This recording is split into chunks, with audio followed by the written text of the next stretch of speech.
Yo he intentado explicar, dice Gachuso, sobre la megafarmacia que intentó hacer López Obrador, porque es algo de gestión que tener una bodega centralizada no podía repartir a todo un país. Una disculpa por los acentos, no sé acentuar en Mac. Usas el acento que está enter, la C con cerilla y luego junto está el acento agudo. Yo expliqué claramente, porque decía López Obrador, pero si la Coca-Cola lo puede hacer y Sabritas lo puede hacer. Yo decía, sí, ¿sabes cómo lo hacen? Porque yo, por ejemplo, trabajé muchísimos años para Sabritas. Yo hacía comunicación para Sabritas, que en España es Frito-Lay, o sea, es la división de aperitivos de Pepsi Cola. Trabajé muchísimos años para Sabritas. Y yo sé cómo funcionaba su sistema de distribución. A partir de una gran cantidad de bodegas, de almacenes, a los que llegabas con camiones y luego se separaban los envíos para que en camionetas pequeñas fueras a todas las tiendas.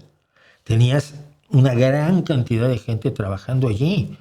Era un asunto logístico impresionante para que todos los días hubiera patatas fritas y rufles y cosas así en las tiendas. Igual con la Coca-Cola. Pero López Obrador cumple con esta idea de que todo es muy fácil. Es lo que yo llamaba el otro día, y quizás no estoy tan equivocado, el síndrome Elon Musk.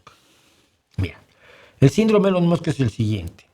El gobierno está mal. Sí, está mal, todos los gobiernos están mal, ningún gobierno es perfecto. Estos imbéciles no saben lo que hacen. Y a veces los imbéciles no saben lo que hacen, a veces los imbéciles saben perfectamente lo que hacen y a veces no son imbéciles.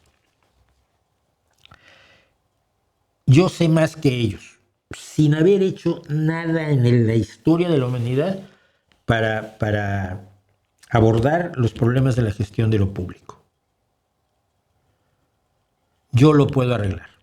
Entonces entras como chivo en cristalería, lo rompes todo, llevas a tu gente que tampoco tiene puta idea de lo que está haciendo, juras que vas a ahorrar 3 trillones de dólares, o sea, 3 billones en español, 3 millones de millones, destruyes muchas cosas, despides a mucha gente que estaba haciendo cosas importantes, jodes a un montón de familias y ahorras nada.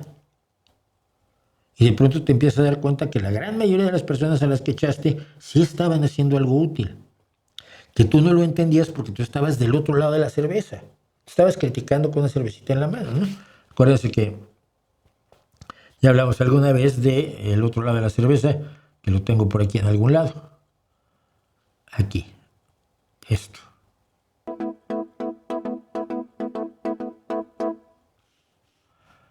Entonces,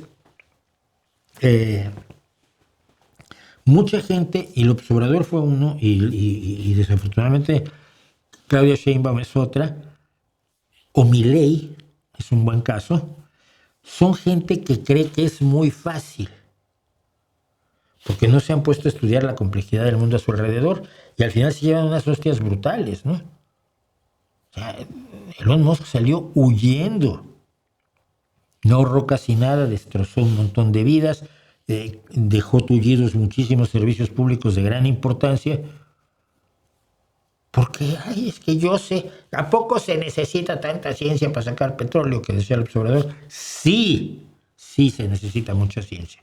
Y para hacer un camino, mucha ciencia, se necesita mucha ciencia. Acuérdate que antes de los romanos nadie sabía hacerlos bien, tuvieron que llegar los ingenieros romanos. ¿A poco se necesita tanta ciencia para eso? De verdad que sí. El mundo es muy complejo y tiene muchas capas ocultas a lo que nosotros vemos, ¿no? Y cuando profundizas un poco en ello te das cuenta que tu visión simplona, tu síndrome Elon Musk, está equivocado.